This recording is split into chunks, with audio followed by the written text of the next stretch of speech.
किंतु प्रभुर्या प्रिय एव तस्य वंदे गुरुश्री चरणारविंदम।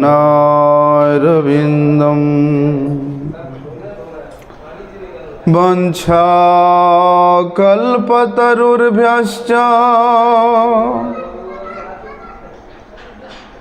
कृपा सिंधुभ्यैव च पतितानां पावनेभ्यो वैष्णवेभ्यो नमो नमः। संकर्षणः कारणतोयसायी गर्भोदशायी च पयोबधिशायी शेषश्च यस्यां सकला सनित्यानन्दाख्यरामं शरणं ममास्तु। नमो महावदन्याय कृष्ण प्रेम प्रदायते कृष्णाय कृष्ण चैतन्य नामिने गौरत्विषे नमः। नमस्ते तुहलग्राम नमस्ते मुसलायुध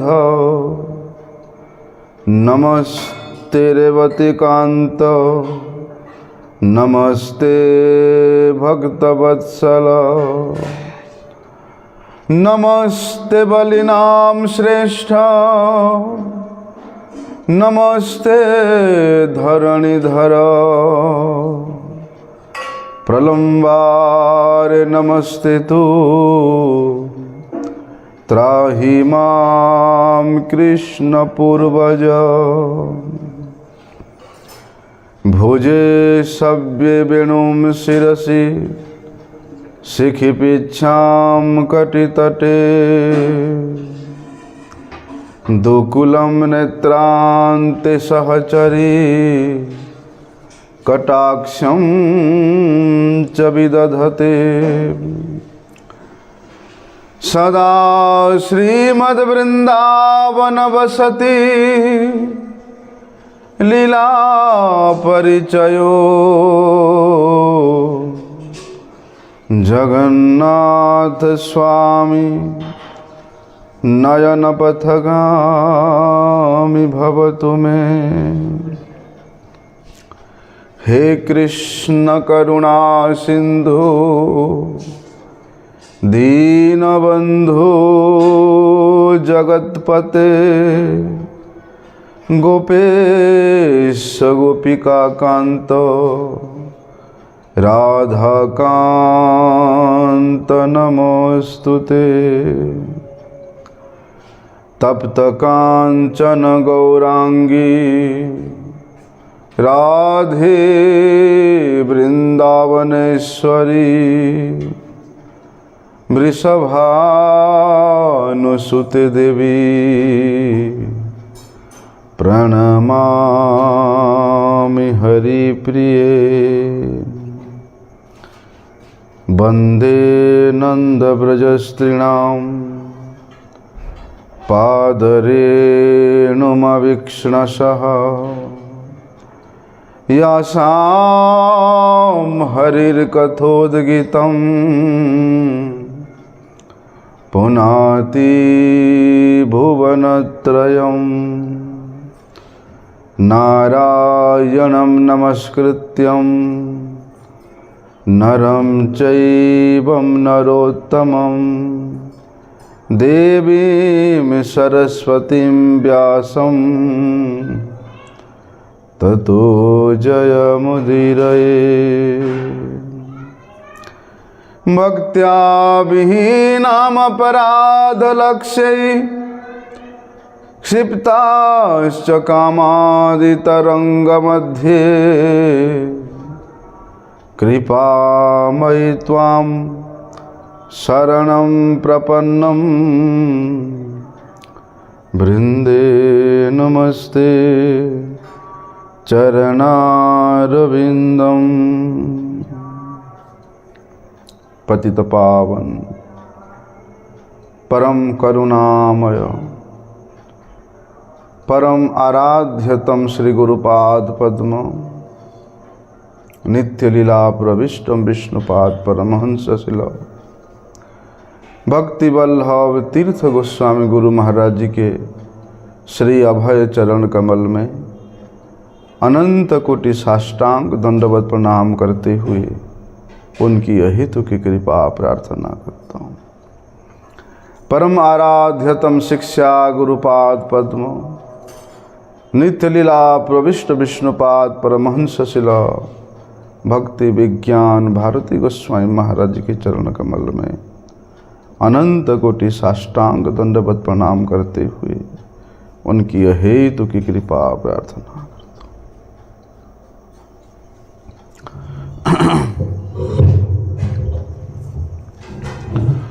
कल हम लोगों ने श्रवण किया कि उन महर्षियों ने क्या निरूपण किया था।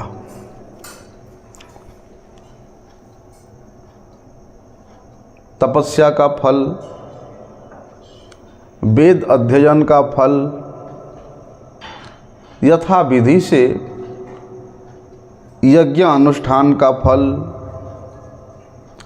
स्पष्ट रूप से वेद मंत्र को उच्चारण करने का फल, ब्रह्म ज्ञान का फल और दान का फल क्या होना चाहिए? एकमात्र उत्तम श्लोक भगवान श्री कृष्ण के लीलाओं का गुण कीर्तन होना चाहिए। अविच्युतो अर्थः कविभिर निरूपितो यदुत्तम श्लोक गुणानुवर्णनम। तब जाकर के वही तपस्या, वही वेदाध्ययन, वही यज्ञ, वही वेद मंत्र पाठ, वही ब्रह्म ज्ञान, वही दान, तब जाकर के वास्तव में सफल होगा जब इन सब कर्मों का फल केवल मात्र हरि कीर्तन होना चाहिए, हरि स्मरण होना चाहिए, हरि गुण कीर्तन होना चाहिए। इसलिए भगवान श्री हरि के गुणों का कीर्तन ये हरि सेवा का सबसे मुख्य अंग है।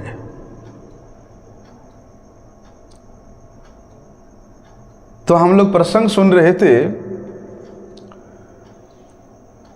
श्री कृष्ण द्वैपायन वेदव्यास मुनि भगवान नारद जी के सम्मुख अपने हृदय के अप्रसन्नता के कारण पूछते हैं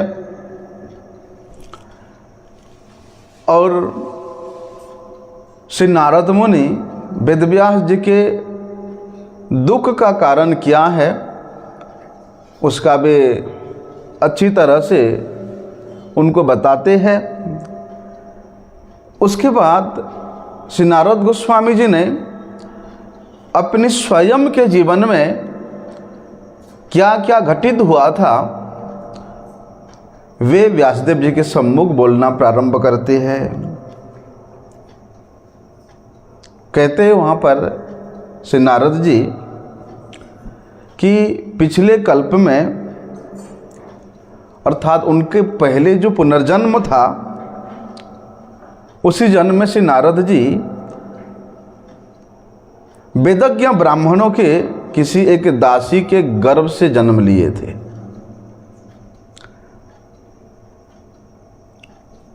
क्या होता था उस समय जब चातुर्मास्य का समय होता था, ये 4 महीना जो वर्षा का समय होता था, तब इन ऋषि मुनियों ने एक ही स्थान पर वास करने के लिए जाते हैं, विशेष रूप से तीर्थ स्थलों में, भगवत धाम में वास करने के लिए जाते हैं। केवल वास करना नहीं, बोलते वहाँ एकत्रित होकर के भगवान श्री कृष्ण के कथा का यशोगान श्रवण करना, यशोगान करना। तो नारद जी कहते हैं इसी प्रकार ऋषि मुनियों ने इस चातुर्मास्य काल में एक स्थान पर नियुक्त भगवत सेवा, भगवत कथा के लिए एकत्रित हुए। तब उन भक्त जोगियों ने उनके सेवा शुश्रूषा करने के लिए मुझे नियुक्त किया था। बड़े सौभाग्य से दासी पुत्र के रूप में अवतीर्ण होने पर भी और मेरे माँ ब्राह्मणों के यहाँ पर दासी का काम करती थी, लेकिन फिर भी सौभाग्य से मुझे उन भक्त योगियों के, उन ऋषि मुनियों के सेवा करने का सौभाग्य प्राप्त हुआ। तो नारद जी कहते हैं यद्यपि मैं छोटे से बालक था, 4-5 साल के होंगे, ज़्यादा से ज़्यादा 5 साल के मान लो, और 5 साल के एक बालक का कितना उसमें बाल सुलभ चंचलता होता है, लेकिन नारद जी कहते हैं मैं उस प्रकार बालोचित चंचलता से रहित था और खेल कूद क्रीड़ा से भी मैं हमेशा रहित ही था, दूर ही रहता था। कहते हैं कि मैं जितेंद्रिय था और मैंने अपनी वाणी को संयत करके, अपनी इच्छा को त्याग करके उन श्रेष्ठ ऋषि मुनियों के आज्ञा के अनुवर्ती हो करके मैं उनका सेवा में, उनके शुश्रूषा में लग गया। तो वहाँ नारद गोस्वामी कहते हैं यद्यपि वे ऋषि मुनि समदर्शी है, लेकिन फिर भी मुझ छोटे से बालक के प्रति उनका विशेष कृपा दृष्टि था, विशेष अनुग्रह था। क्यों? क्योंकि मेरे सेवा का जो चेष्टा था वो निष्कपट चेष्टा था। मैं अपने स्वार्थ के लिए या अपने सुख के लिए उनके सेवा नहीं किया, केवल उन ऋषि मुनियों के सुख के लिए ही, उनके प्रसन्नता के लिए ही मैं अपने आप को उनके चरणों में समर्पित कर दिया। उन ब्राह्मणों ने जो भजन करते, उनके उच्छिष्ट को उन ब्राह्मणों के, उन ऋषि मुनियों के अनुमति लेकर के उनके उच्छिष्ट को ग्रहण करते थे।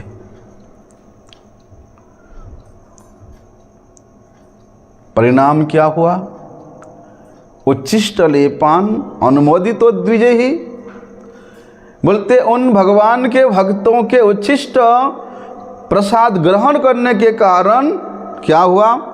सकृत स्म भुंजे तदपास्त किल विषयी, मेरे हृदय में जितना भी पाप था और भक्ति बाधक जितना भी क्रियाएं था,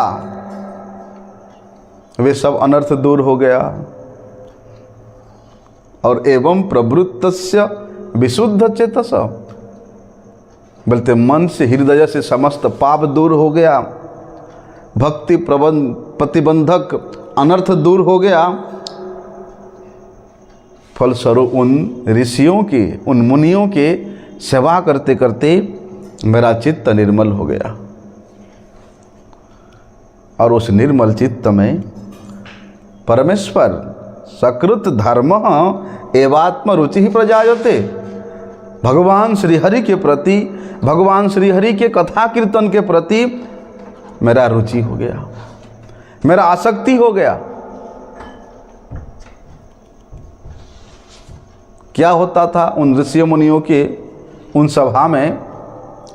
कृष्ण कथा। तत्रान वहम कृष्ण कथा प्रगायताम अनुग्रहेण सुनवताम मनोहरा। बोलते वे भगवत भक्त, वे ऋषि मुनि किस प्रकार के थे? वे नित्य निरंतर प्रत्येक क्षण श्री हरि के लीला कथा का गुणगान करते थे।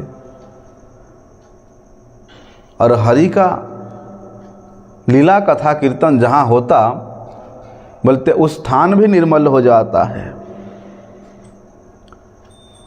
उस स्थान में जो मनुष्य, जो जीव जंतु रहते हैं, उनका चित्त भी निर्मल हो जाता है। और वो सुवर्ण सुजोग मुझे प्राप्त हुआ था उन ऋषि मुनियों के अनुग्रह से। उनके मुख से भगवान के उस मनोहर लीला कथाओं को श्रवण करता था और बड़े श्रद्धा से बोलते। वे ऋषि मुनि जिस प्रकार एक एक शब्द बोलते थे, एक एक पद बोलते थे, उसको मैं बड़े मन लगा करके बड़े श्रद्धा के साथ सुनता था। सुनते सुनते क्या हुआ कि प्रिय सर्वस्य अंग ममाभवद रचि। बोलते भगवान का एक नाम है प्रिय श्रवस्य, कि भगवान के कथा जो श्रवण करता है वो सबसे अधिक प्रिय कथा है।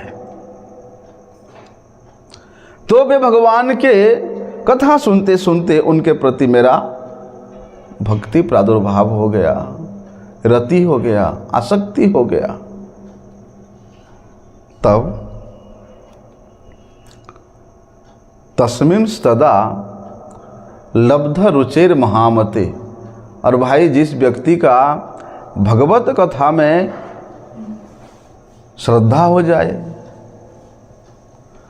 भगवत कथा में जिसका रति हो जाए, आसक्ति हो जाए, उसको ये संसार में किसी और वस्तु की कोई कमी नहीं रहता। कि भगवान जहाँ प्रसन्न हो जाते हैं वहाँ तमाम चराचर जीव जगत प्रसन्न हो जाते हैं, सभी प्रसन्न हो जाते हैं वहाँ पर। तो वहाँ भगवान में उनके निश्चला बुद्धि हो गई, अर्थात भगवत पाद पद्मों के अलावा उनका बुद्धि और कहीं नहीं लगता।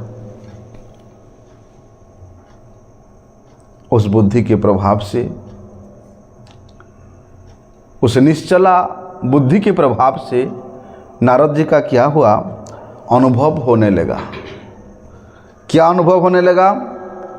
कि उनके जो नित्य शुद्ध स्वरूप है,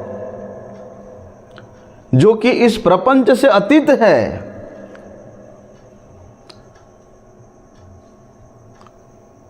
नित्य हरिदासत्व जो स्वरूप है, नित्य कृष्ण दासत्व जो स्वरूप है, वो उनको अनुभव होने लगा। और ये जो स्थूल और सूक्ष्म शरीर है, ये अविद्या से विरचित है, ये भी अनुभव हुआ। लेकिन अविद्या के कारण रचित होने पर भी ये स्थूल शरीर और सूक्ष्म शरीर ये किसके लिए है? केवल और केवल श्री कृष्ण सेवा के निमित्त है।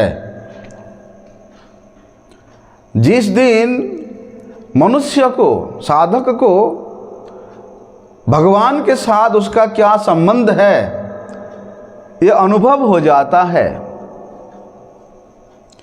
अपने शुद्ध स्वरूप, नित्य स्वरूप अनुभव हो जाता है, उस दिन फिर ये शरीर को, चाहे स्थूल शरीर हो, चाहे इसके अंदर जो सूक्ष्म शरीर हो, वो प्रपंच के किसी कार्य में नहीं लगाता, उसको भगवान की सेवा में ही लगाता है।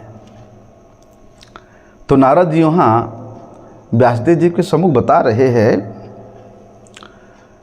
तो इस प्रकार वर्षा के जो 2 ऋतु है, शरद ऋतु और वर्षा ऋतु ना, 4 महीना, ये 4 मास तक उन महात्माओं ने वहाँ पर निवास किया और 4 महीना तक उन महात्माओं के मुख से प्रत्येक दिन भगवान श्री हरि के इस निर्मल लीला यश को श्रवण करते करते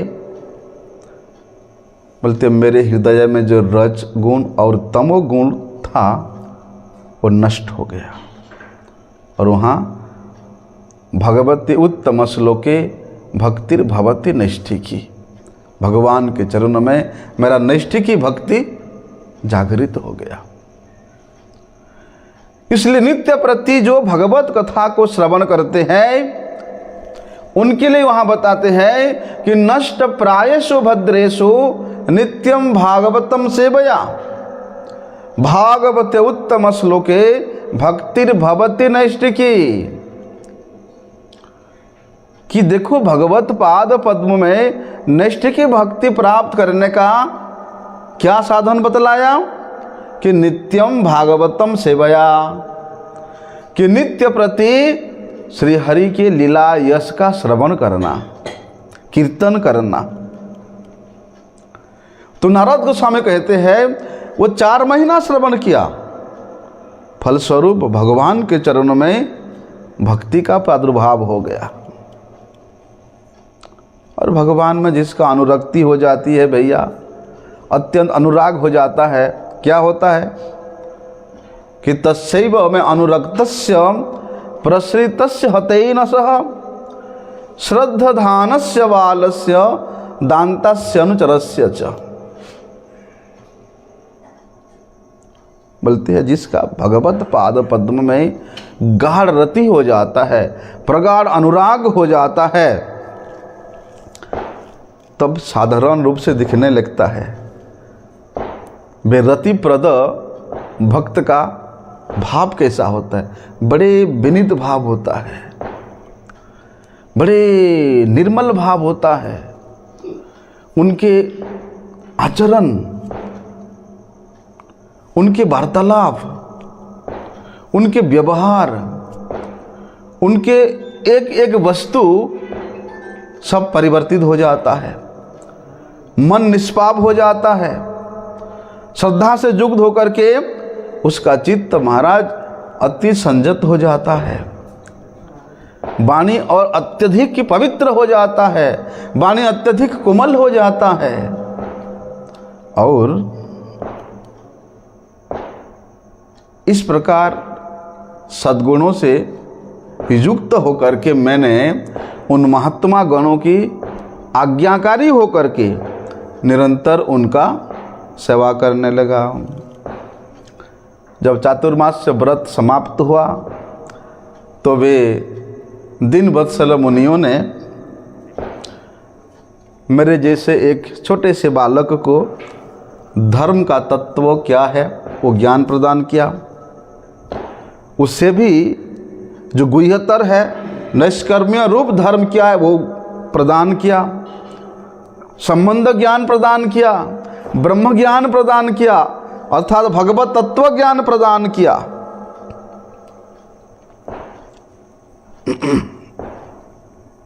और विशेष रूप से भक्ति के तात्पर्य से परिपूर्ण जो ये भागवत धर्म है,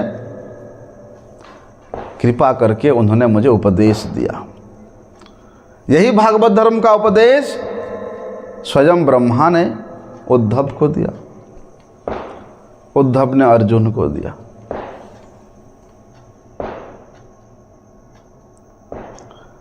तो वहां नारद गोस्वामी बोलते हैं कि ये नैवाहं भगवतो वासुदेवस्य वेदसः मायानुभवम अविदम ये न गच्छन्ति तत्पदम। ये जो भागवत धर्म है, ये जो भक्ति का धर्म है, ये महाराज बड़े गोपनीय है। गोपनीयम गोपनीयम न वक्तव्यम कथंचन। और ये गोपनीय धर्म, ये गोपनीय ज्ञान देखो नारद गोस्वामी जी को कृपा करके उन मुनियों ने प्रदान किया। ऐसे कृपा नहीं मिलता। उन्होंने कितना सेवा किया उनका,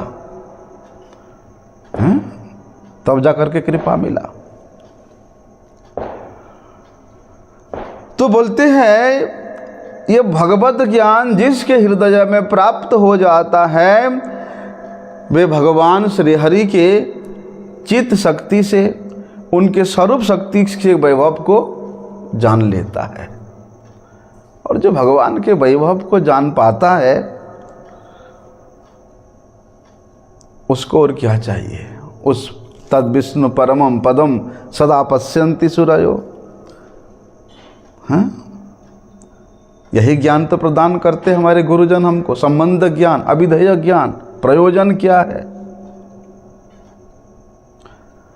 बोलते वे भगवान श्री विष्णु ही परम पद है, भगवान श्री हरि की भक्ति ही श्रेष्ठ साधन है, भगवान श्री हरि का सेवा ही श्रेष्ठ आनंद है। बोलते ये अनुभव होता है, ये पद को प्राप्त हो जाता है। लेकिन हमारे गुरुजन हम लोगों को कृपा करके विभक्ति के तात्पर्य से युक्त भगवत ज्ञान तो प्रदान करते हैं, लेकिन हम लोग मूढ़ होने के कारण वे ज्ञान को यहाँ धारण कर नहीं पाते हैं। फलस्वरूप संसार के इन विषयों के प्रति हम लोगों की आसक्ति अत्यधिक बढ़ता जाता है। लेकिन वहाँ कहते हैं नारद गोस्वामी कि भगवान तो सबको नियंत्रण करने वाले हैं। भगवान के इच्छा से ही यहाँ का सब कार्य संसाधित होती है। इसलिए यहाँ व्यक्ति जो भी कर्म करे, बोलते हैं वे कर्म यदि उन सर्वनियंता भगवान में समर्पित कर देता है तो ये जगत के जो त्रिताप है, कौन सी त्रिताप? आध्यात्मिक, आधिदैविक और आधिभौतिक, ये त्रिताप से वे व्यक्ति ही मुक्त हो सकता है जो उन कर्मों को भगवत समर्पित कर देता है। लेकिन जो व्यक्ति उन कर्मों के फल को स्वयं भोगना चाहता है उसको भैया फिर यहाँ का त्रिताप जर्जरित करता ही है। अर्थात इस प्रपंच के त्रिताप को उपशम करने का जो औषधि है, भगवान के चरणों में समर्पित हो जाओ, समर्पित कर दो सब कुछ। और बोलते हैं कि ये शास्त्र के बड़े ही मर्म है। इस मर्म को जानने वाला व्यक्ति ही वास्तव में बुद्धिमान व्यक्ति है। इसलिए हे व्यासदेव जी, आपका तो भगवान के प्रति निष्ठा है और आप इस बात को अच्छी तरह से जानते हैं कि जो वस्तु को खाने से पेट में गड़बड़ी होता है ना, पेट में रोग उत्पन्न होता है,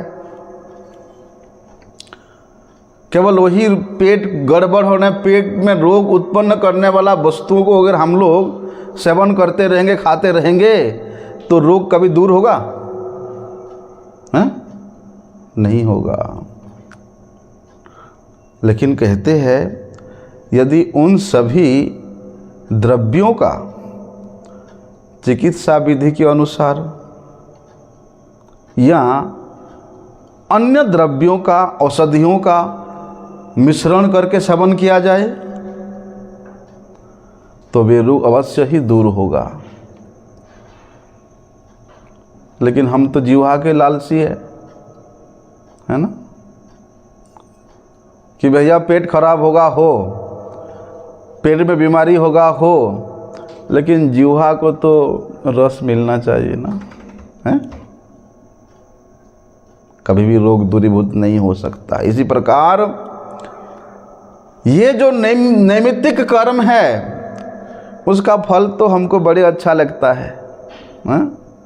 अरे हमने मेहनत किया और फल हम और किसी को दे दें।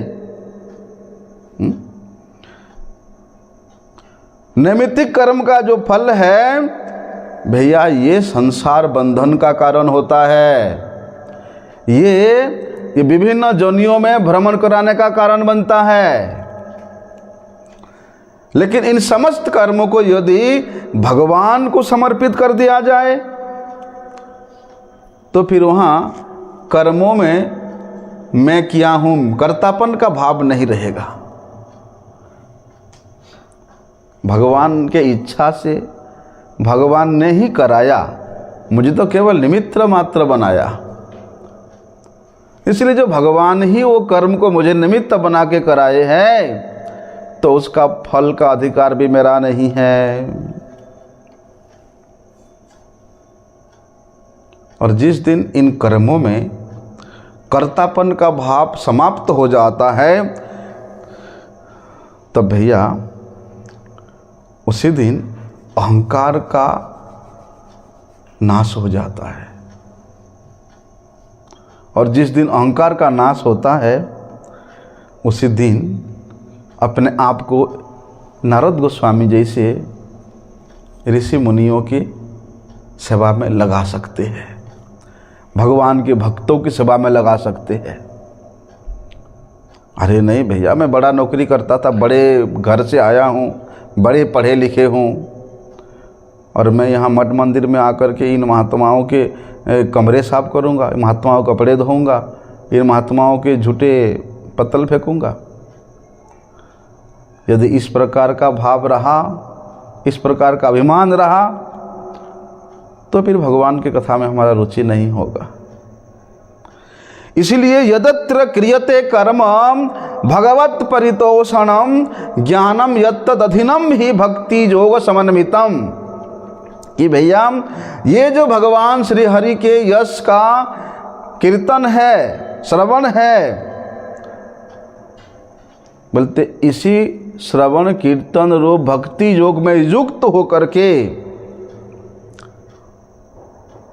ये संसार से हम लोग निवृत्ति को प्राप्त कर सकते हैं। बोलते हैं भगवत परितोषणम, भगवान को प्रसन्न करने का, भगवत परितोषण करने का यही सबसे श्रेष्ठ साधन है। समस्त शास्त्र का ये सर्वश्रेष्ठ उपदेश है। क्या? कि भक्ति योग में युक्त होकर के भगवान के यश का श्रवण कीर्तन करो। और यदि कर्म भी कर रहे हो उसी दिन अपने कर्मों को सार्थक समझना। जिस दिन उस कर्मों के फल स्वरूप हमको भगवान के भक्तों का संग मिला है, भगवान के भक्तों के मुख से हरि कथा श्रवण कीर्तन करने का सुयोग मिला है, जिस दिन इस प्रकार भाव आएगा उस दिन वास्तव में तुम्हारा मंगल का रास्ता खुल जाएगा। और भगवान ने तो भगवत शिक्षा सकृत एक मनुष्य किस प्रकार से जीवन यापन करना चाहिए, उसका दिनचर्या कैसे होना चाहिए, उसका धर्म पालन कैसे होना चाहिए, उसका कर्म कैसे होना चाहिए, भगवान ने ये सब निरूपण किया है। भगवत शिक्षा असकृत, यदि भगवान के उन वाणी के अनुसार कोई धर्म का पालन करता है, कोई कर्म का अनुष्ठान करता है तो गुणंती गुणनामानि कृष्णस्य अनुसरन्ति च। बोलते उसी व्यक्ति का भगवान के नाम रूप गुण लीला में श्रद्धा जागृत होगा। लेकिन शास्त्र विहित कर्मों को, शास्त्र विहित धर्मों को छोड़ करके यदि हम लोग इस मनोकल्पित समाज के लोगों का, मनोकल्पित ठग रूपी विद्वानों का कथा के अनुसार चलेंगे तो हम लोग वास्तविक अपने श्रेय पथ से विच्युत हो जाएंगे। इसलिए क्या कहा, ओम नमो भगवते वासुदेवाय धीमहि, कि ये जो श्रीमद् भागवत शास्त्र है ये साक्षात भगवान वासुदेव स्वरूप है। और ये जो ओम शब्द है ये साक्षात प्रणव है, ये कृष्ण स्वरूप है। प्रद्युम्न अनुरुद्धाय च, कि हे भगवान आप ही वासुदेव, संकर्षण, प्रद्युम्न, अनिरुद्ध, ये चतुर्व्यूह रूप में आप ही विराजमान है।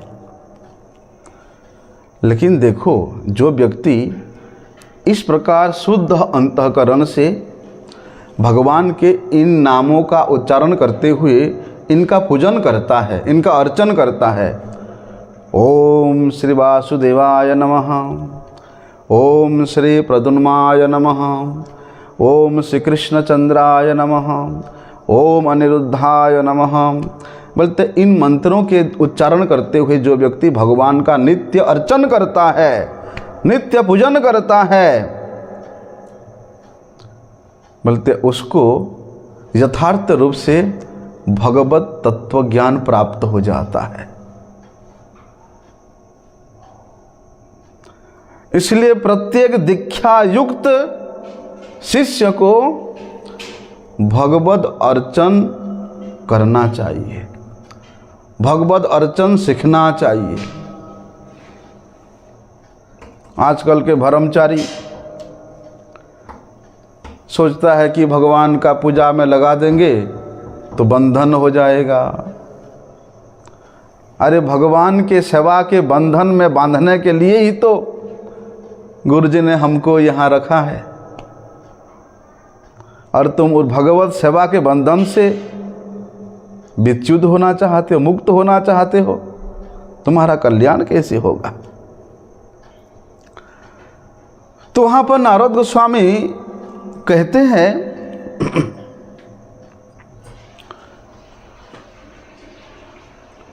कि इस प्रकार मैंने भगवान के जो उपदेश है, शास्त्र के रूप में भगवान ने जो उपदेश दिया है, बोलते उनके उपदेश के अनुसार, उनके आज्ञा के अनुसार मैंने पालन करने को प्रयास किया। और भगवान श्री हरि मेरे इस प्रयास को देख करके, मेरे इस चेष्टा को देख करके उन्होंने मुझे आत्मज्ञान प्रदान किया। और साथ में ये जो अनिमा, लघिमा इत्यादि ऐश्वर्य है वो भी प्रदान किया, कि मैं अपने मन के अनुसार जहाँ इच्छा करूँ वहीं जा सकता हूँ। और ये सब मुक्तियाँ, सिद्धियाँ प्राप्त करने पर भी इनके प्रति मेरा कोई आसक्ति नहीं था। हम लोगों को थोड़ा सा प्रतिष्ठा मिल जाता है तो हम लोग लग जाते हैं, और मिलेगा कहीं, और प्रतिष्ठा कहीं मिलेगा, और पूजा कहीं मिलेगा। लेकिन नारद गोस्वामी बोलते हैं कि भगवान ने स्वयं मुझे इन अणिमा, लघिमा, मुक्तियां, सिद्धियां सब प्रदान किया, लेकिन इनके प्रति मैं कभी आसक्त नहीं हुआ।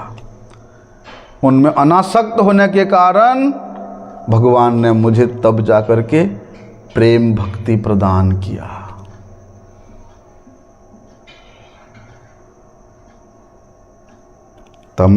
तमप्यदभ्रम श्रुतविश्रुतम विभोः, क्या कहते हैं, हे व्यासदेव जी, आप भी उन भगवान श्री हरि के यश को विशेष रूप से कीर्तन कीजिए। और कहते हैं भगवान के हरि के यश का, श्रवण का, कीर्तन का क्या महिमा है। इसको जो व्यक्ति जान लेता है उसके तमाम जो जिज्ञासा है प्रश्न है वो समाप्त हो जाता है। और मुनियों ने भी यही कहा है कि भैया मनुष्य ये संसार में पतित होकर के ये जो त्रिविध ताप में तापित हो रहा है, बोलते उसी से मुक्त होने का एक ही उपाय है कि श्रीहरि के गुणगान के अतिरिक्त इन सांसारिक क्लेशों से मुक्त होने का दूसरा कोई उपाय नहीं है। शुद्ध गोस्वामी ये प्रसंग सुना रहे हैं सौनक आदि ऋषियों को। तो नारद जी ने तो अपनी जन्म वृत्तांत, अपने साधन का वृत्तांत व्यासदेव जी के सम्मुख वर्णन किया। उसके बाद व्यासदेव जी ने पुनः अपने गुरुदेव नारद गोस्वामी जी को बड़े श्रद्धा से और एक प्रश्न करते हैं कि हे नारद जी, हे देवर्षि, वे महात्मागण आपको उस भगवत तत्व ज्ञान प्रदान करके चले गए। चातुर्मास्य समाप्त हो गया, आपको भगवत तत्व ज्ञान प्रदान किए और वो लोग चले गए। तब वो लोग जाने के बाद आप अपने जीवन के बाकी जो अवस्था है, क्योंकि उस समय तो आप बाल्यावस्था थे, उस बाल्यावस्था में क्या आप उन मंत्रों का क्या साधना किया, क्या हुआ? और कहते हैं इतनी छोटी सी उम्र में आपने उस बाल्यावस्था को किस प्रकार से व्यतीत किया, या बाल्यावस्था के बाद की जो आयु है उस समय आपने क्या किया। और धीरे धीरे आपको भी तो बुढ़ापा आया ही होगा। तो जब बुढ़ापा आया, मृत्यु आपके सम्मुख उपस्थित हुआ, तो उस समय आपने किस प्रकार अपने देह का त्याग किया। क्योंकि काल के प्रभाव से इस चतुर्दश ब्रह्मांड के प्रत्येक वस्तु प्राय समाप्त प्राय हो जाते, लुप्त हो जाती है। और आप इसी कल्प में जन्म लेकर के आपका मृत्यु हो जाता है, फिर आपके पूर्व कल्प में जन्म होता है, तो इसी कल्प के जन्म का जो स्मृति है वो क्यों नाश नहीं हुआ, आप उसको कैसे स्मरण करके रखें। हम तो भैया काल क्या खाया आज भूल जाते हैं। और एक कल्प में उन्होंने क्या किया, दूसरे कल्प तो उनको स्मरण है। तो नारद गोस्वामी वहाँ बड़े सुंदर बात कहते हैं कि भैया वे ऋषि मुनि भगवत तत्व ज्ञान तो मुझे प्रदान किया, उसके उपरांत उन्होंने चले गए, अपने अपने स्थान पर चले गए। तब मैंने अपने जीवन के ये जो प्राथमिक अवस्था है उसको किस प्रकार से व्यतीत किया, आप लोग सुनिए। कि मैं तो दासी पुत्र था और मेरे माँ भी दूसरे के अधीन थी। दासी इसीलिए थी क्योंकि वो बुद्धिहीन थी, पराधीन थी। और बोलते हैं कि मेरे माँ का मैं एक छोटा सा पुत्र था।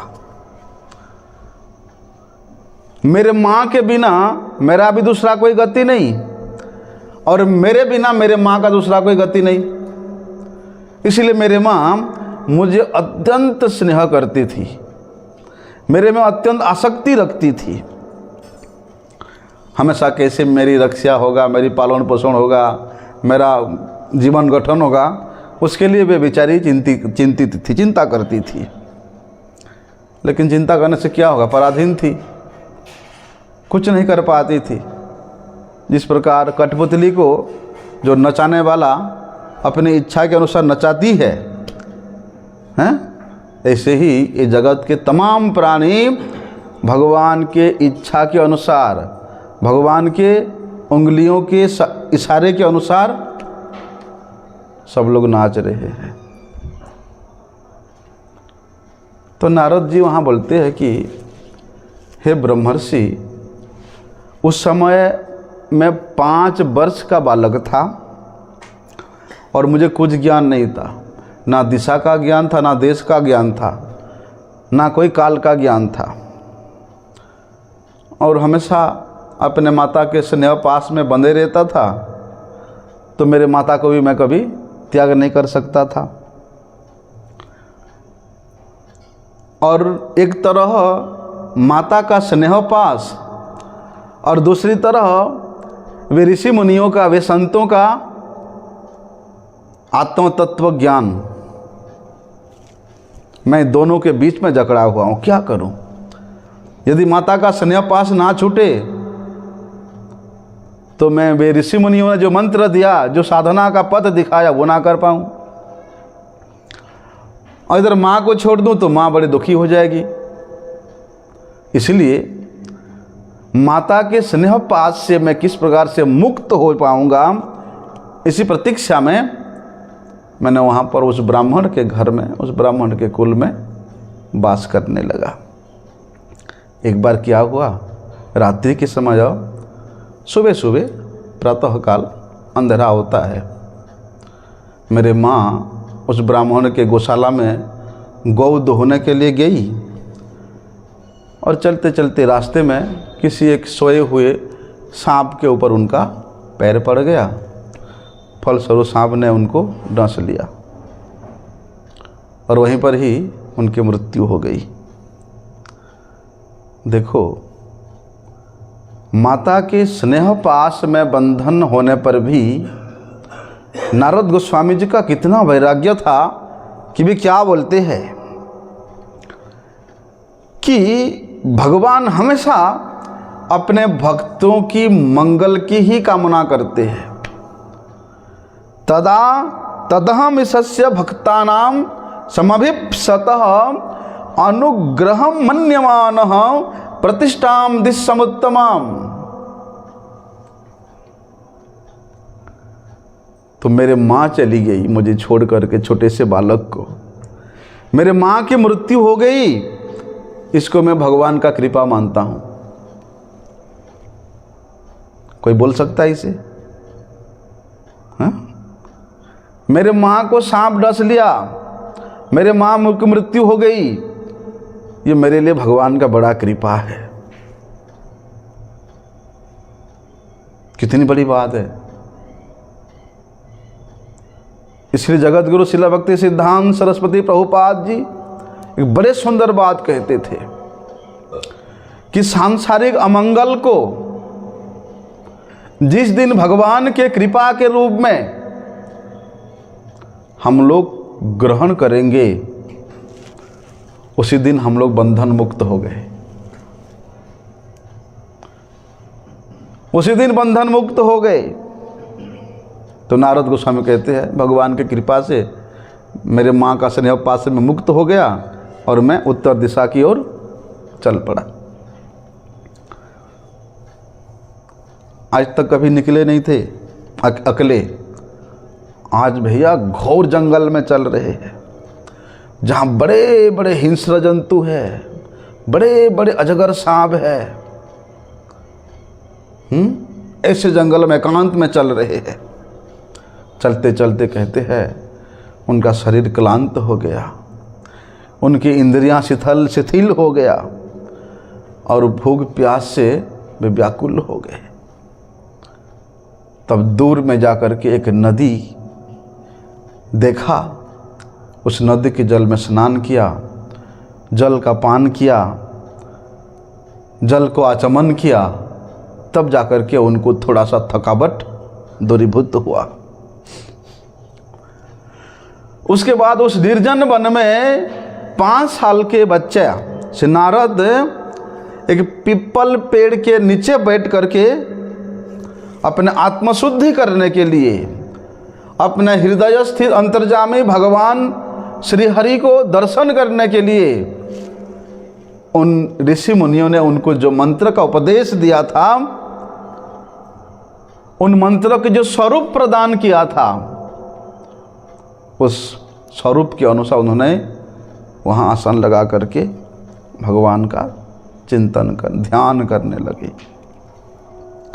ध्यायत चरणाम्बोजम भाव निर्जीत चेतसा औत्कंठ्या अश्रु कलाक्षस्य हृदय सित में शनैर्हरे।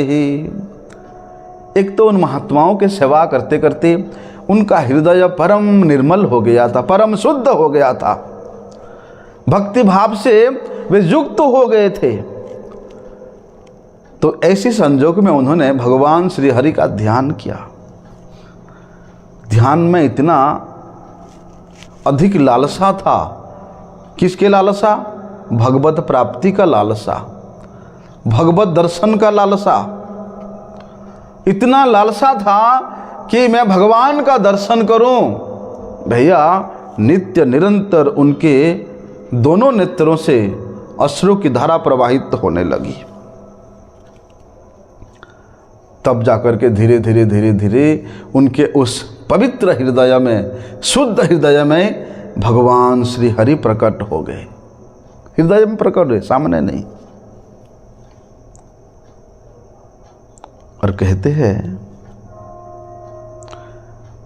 अपने हृदय में भगवान श्रीहरि के इतनी सुंदर स्वरूप को देख करके उनका शरीर पुलकित हो गया, रोमांचित हो गया और इतना अधिक सुख का अनुभव हुआ, इतना अधिक परमानंद का अनुभव हुआ कि वो वर्णना से अतीत था। कहते हैं वो ध्यान के माध्यम से जब भगवान के वे सर्व सौंदर्य निधि श्री हरि के रूप का मैंने, स्वरूप का मैंने दर्शन किया तो मैं अपना भान भी भूल गया कि मैं हूं या नहीं, वो भी विस्मृत हो गया। और ना ही बाहर में जिस ध्येय वस्तु श्री हरि का ध्यान करते थे उसको भी भूल गए, क्योंकि उनके अंतर में, उनके हृदय में वे प्रत्यक्ष रूप से श्री हरि का दर्शन कर रहे हैं। लेकिन क्या करें, रूपम भगवतो यत्तत् मनः खांतम शुचापहम अपश्यम। क्षण के लिए, एक क्षण के लिए श्री हरि उनके हृदय में प्रकट हुए थे। और भगवान श्री हरि के ऐसे मनमोहक, ऐसे अनिर्वचनीय वे स्वरूप जब उनके हृदय से अंतर्हित हो गया, उनको पुनः देख नहीं पाने के कारण नारद जी बड़े व्याकुल हो गए, बड़े दुखी हो गए। इस प्रकार के दुखी, व्याकुल, जैसे किसी व्यक्ति को बहुत, किसी दरिद्र व्यक्ति को बहुत सा धन संपत्ति प्राप्त हुआ है और साथ साथ वे हरण भी हो गया है। नारद जी बोलते हैं, व्यासदेव जी, मेरा हृदय उस भगवत दर्शन के विरह से इतना अनमना हो गया, इतना व्याकुल हो गया कि मेरा ध्यान भी भंग हो गया। पुनः उस धन को प्राप्त करने के लिए, पुनः उस भगवत रूप को दर्शन प्राप्त करने के लिए मैंने अपने मन को पुनः समाहित किया, कठोर ध्यान करने लगा, पुनः भगवत स्वरूप का दर्शन करने का प्रयास किया, परंतु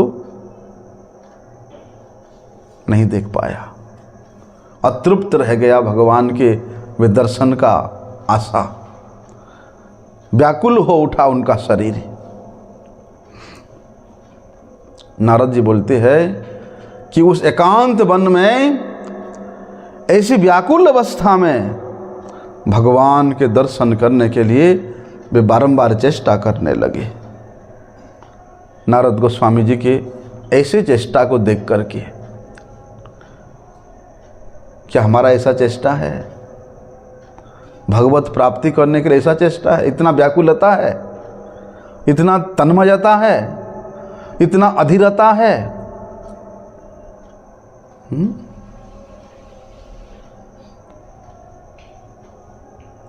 सुबह शाम थोड़ा सा आरती में खड़े हो जाते हैं, सोचते हमने कितना साधन कर लिया, हाँ भैया, माला तो 24 घंटा में से आधा घंटा ही हाथ में दिखता है, कभी कभी दिखता भी नहीं है। यही तन्मयता है, यही व्याकुलता है।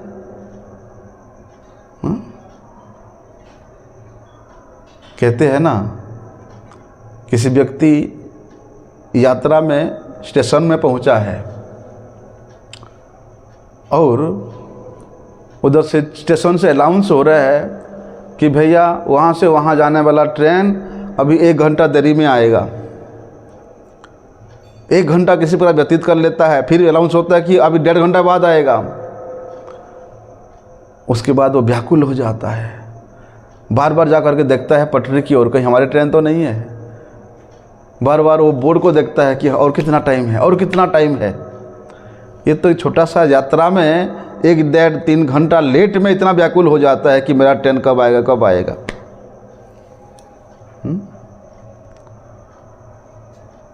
लेकिन भगवान के प्राप्ति के लिए उतना व्याकुलता भी हमारे हृदय में नहीं है।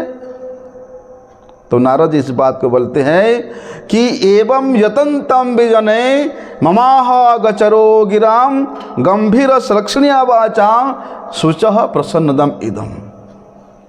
तब भगवान मेरे ऐसी चेष्टा को देख करके, ऐसी व्याकुलता को देख करके वे बड़े गंभीर वाणी से, बड़े स्नेहपूर्ण वाणी से, बड़े मधुर वचन से अगोचर होकर के मुझे कहने लगे। और भगवान के उस वाणी क्या था कि हंतास्मिन् जन्मनि भवान न माम द्रष्टुमिहार्हति अविपक्व कषायाणाम दुर्दशो अहम कुयोगिनाम। कि हे बालक, बड़े दुख है कि इस जन्म में तुम और मुझे नहीं देख पाओगे। न द्रष्टुम अर्हसि। क्यों? यद्यपि तुम्हारे मन में किसी प्रकार संसार की मलिनता नहीं है। तो यहां भगवान एक बड़े सुंदर शिक्षा देते हैं कि अविपक्व कषायाणाम, जो अविपक्व है, अपक्व है, जिसके हृदय में संसार के प्रति लेश मात्र भी कामना वासना रहता है,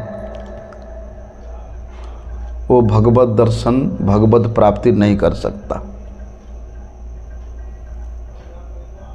ऐसे जो अपरिपक्व योगी है, उनके लिए मेरा दर्शन परम दुर्लभ है। संसार की इच्छा, वासना की इच्छा जिसका दग्धीभूत नहीं हुआ है, भस्मीभूत नहीं हुआ है, वो मेरा दर्शन नहीं कर पाएगा। इसलिए हे बालक, फिर भी मैं तुम पर कृपा करके तुम्हारे हृदय में मेरा एक झलक तुमको दिखलाया है। और ये झलक क्यों दिखलाया? तुम्हारे प्रति मेरे अनुराग होने के कारण। अनुराग क्यों हुआ भगवान का उस बालक के प्रति? कि तुमने मेरे भक्तों के मुख से मेरे कथा का श्रवण किया, मेरे भक्तों की सेवा किया।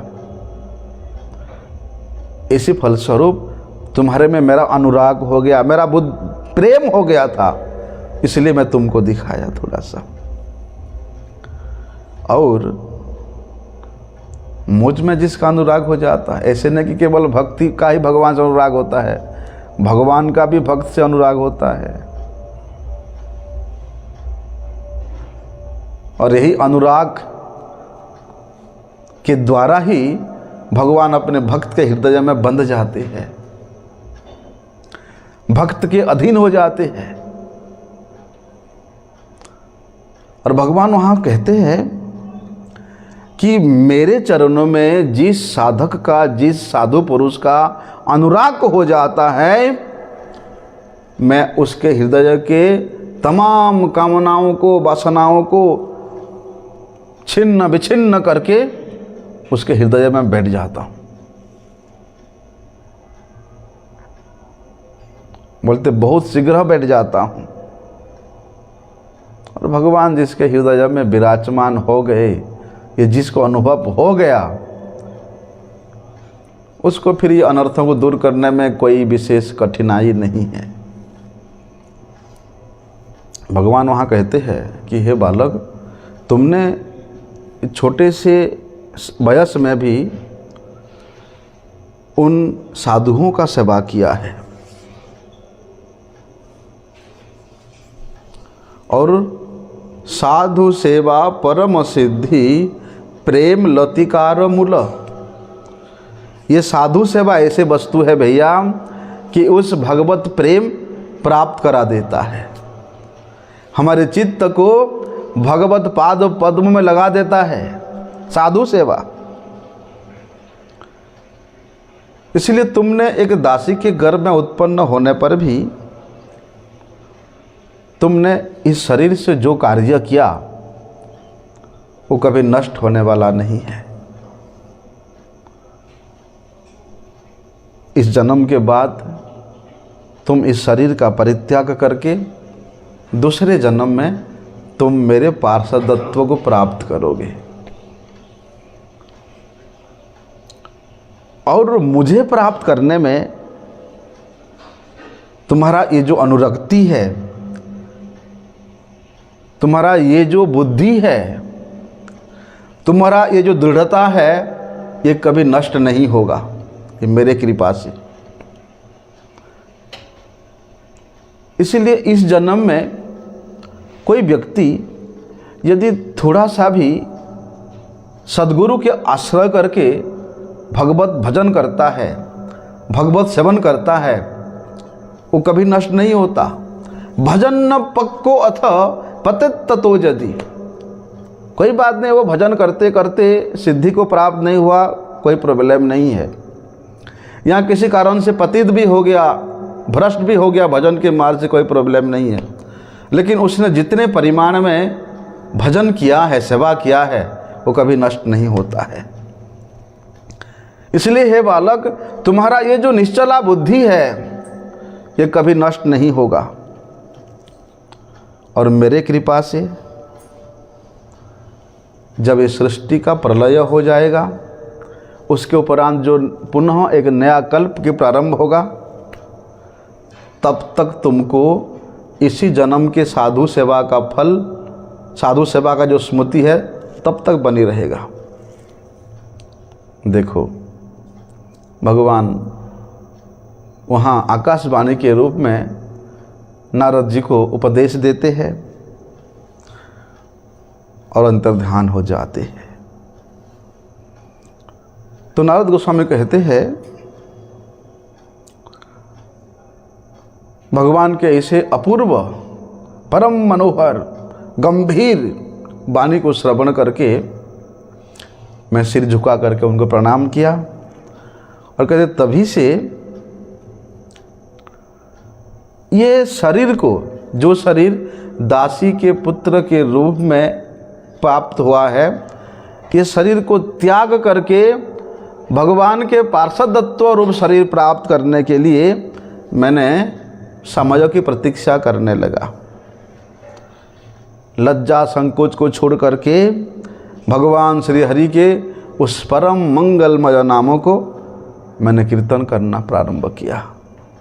उनके परम रहस्य युक्त लीलाओं का स्मरण करते करते मैं इस पृथ्वी पे भ्रमण करने लगा।